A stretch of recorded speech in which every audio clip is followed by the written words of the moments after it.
Hi, my name is Anthony from bestbluesguitarlessonsonline.com, and in this video I'm very excited to talk about one of my favorite topics. It's improvisation on the guitar. And when you first start improvising, you think to yourself probably that you need some kind of devices, or you need inspiration, you need to be a better guitarist, and I'm happy to tell you that none of these are true. So if you're improvising on the guitar, there are exercises that we could do, especially when we start out with a specific lick. And this is key. If you start out playing something on the guitar, you learn a specific lick on the guitar, you learn a scale, it's essential that you start being creative with it as fast as possible. Because some people think they need to reach a certain level first in the guitar playing before they can be creative. And of course you need a bit of a foundation before you can play anything on the guitar, but it's crucial that once we start building our technical foundation on the guitar, or ear training, we start building our rhythm and things like that, we also need to be able to be creative with everything we learn on the guitar. For instance, this lick, we need to apply things like whatever we learn on the guitar. So if you learn a lick, be able to apply it in many ways. So we will talk about specific exercises that you could do, and this will make sure that your improvisation improves every time you play. So for instance, if we have a certain lick, and for instance you learn it the way you play it note per note, you're a good student of the guitar and you learn the lick note by note. First you need to learn to play it, but then as soon as possible we need to start applying it into musical situations, and we need to be able to get it into our vocabulary, get the lick into your system, so you can become a guitarist with an own sound, and you become a guitarist that has something to tell. So the first exercise we can do is to reform that lick, redesign the lick with another rhythm. So for instance, just one of the notes of the lick could be shortened or lengthened. So for instance, we could play, instead of this, we could play, or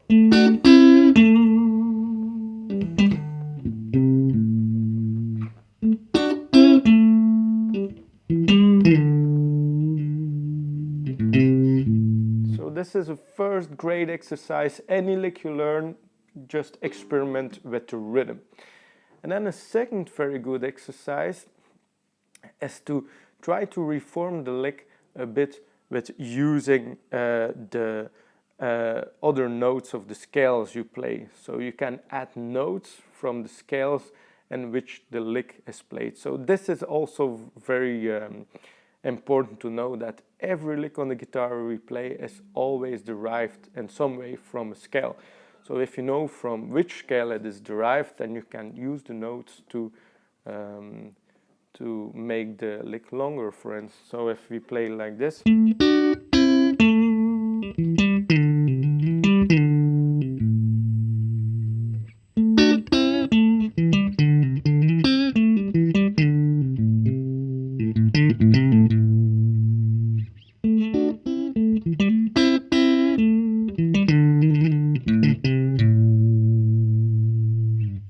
so which notes I played is not that important here. The most important thing is that I just use notes from the scale to make the lick a bit longer. So I get it more and more into my system every time I play this lick. So these types of licks are becoming part of my vocabulary every time I practice. So when I'm due to improvising, then I know which licks I can use, because all of these things are now into my system, ingrained into my system every time I practice.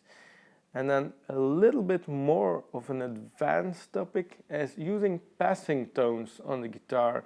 And using passing tones can be really cool if you're used to playing just normal pentatonic stuff, or even if you're a bit more into advanced scales like Dorian type, you can use it as well. But for instance, if you're playing the minor pentatonic, A minor pentatonic, we can use, for instance, a passing tone to connect one of the frets to the other. So the 7th fret on the G string can be connected with the 5th fret on the G string by using the passing note that lays in between those notes. So you can play or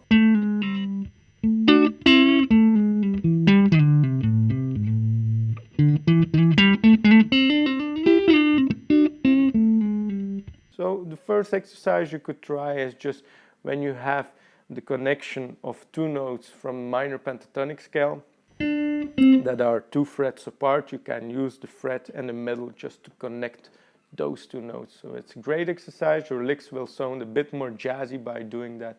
And if you're into styles of Robin Ford, for instance, you will see that he uses this a lot as well, and it can become a really cool tool to use to make your improvisations more creative, more jazzy, and it's a bit more advanced concept. But these 3 things will help you to get the most of your improvisation. So vary the rhythm, redesign the lick that you learned with various rhythms. Then second is add some notes to the original lick, so it can become a longer lick, and every time you practice it will become more of your own lick instead of being just a lick you learned somewhere. And then we can add, of course, the passing tones to make the lick a bit smoother, a bit jazzier, and this will help you as well. And if you like this video, I would say subscribe to the channel, like the video, this really helps, and I would like to thank you to watch this video. If you have any comments about any topic, you can of course ask them in the comment section below this video. And I would say, if you like the video as well, get into the depths of this topic. On the website there's an article with tablature and with more explanation about what we are doing, and also you can download a resource on the website, and I would recommend you to download the free resource about how to play more emotional guitar solos. This will help you to get more into the depths of improvisation and what you can be practicing to play more emotional blues guitar solos. So I see you in the next video then.